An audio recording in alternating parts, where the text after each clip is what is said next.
The New York Knicks are fulfilling the expectations placed on them to begin this season, and it all begins with their offseason acquisition, Karl Anthony Towns. This is a team that made Game 7 of the second round of the playoffs with an injury-depleted roster and has expectations for even more this season. Right now, they sit 4th in the Eastern Conference, but the top 4 spots are all tightly contested, and with the Cavs coming back down to earth a little bit after their incredible start, the Eastern Conference is going to be a tight race all season long.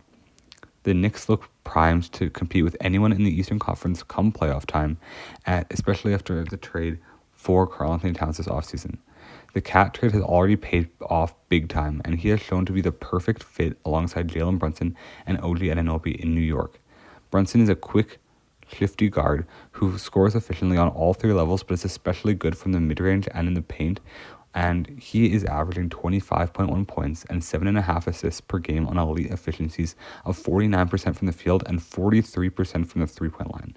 And alongside him, Cat gives the Knicks more spacing than Julius Randle was able to provide, and he's having a career season from behind the arc. He's averaging 25.2 points a game on 53% field goal shooting and an insane 45% from 3, which is by far a career high.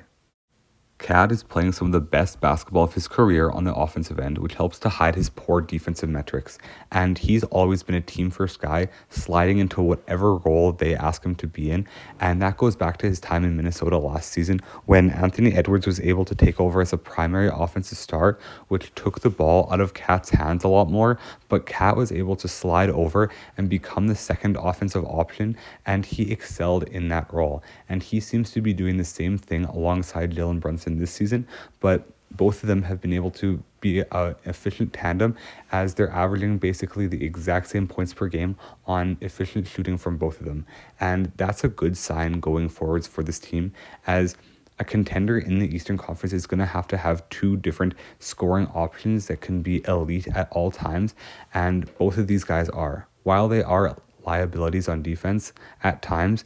this team is also loaded with other guys who can defend, like Mikal Bridges and OG Anunoby. And while Mikal Bridges has struggled this season offensively, he still provides a lot of defense, and he will always be able to provide on the defensive end, which is something that this team needed last season. OG Anunoby is about as good of a third option as there is in the entire NBA, and that's been solidified especially after his 40-point performance about a week and a half ago, and he's established himself as a clear third option alongside Cat and Jalen Brunson, and Mikal Bridges has shifted down to the 4th offensive option, which is never a bad thing considering his past and the fact that he can score in bunches as well. But OG has just proven to be a consistent third option alongside the 2 stars in New York, and he's averaging 17.7 points and 5 rebounds a game on 39% shooting from the three-point line, which makes the New York Knicks have 3 players shooting 39% and above from the three-point line, which makes them much more efficient and effective from the outside this season than they were last year, when they had players who weren't necessarily effective from the inside. Last year,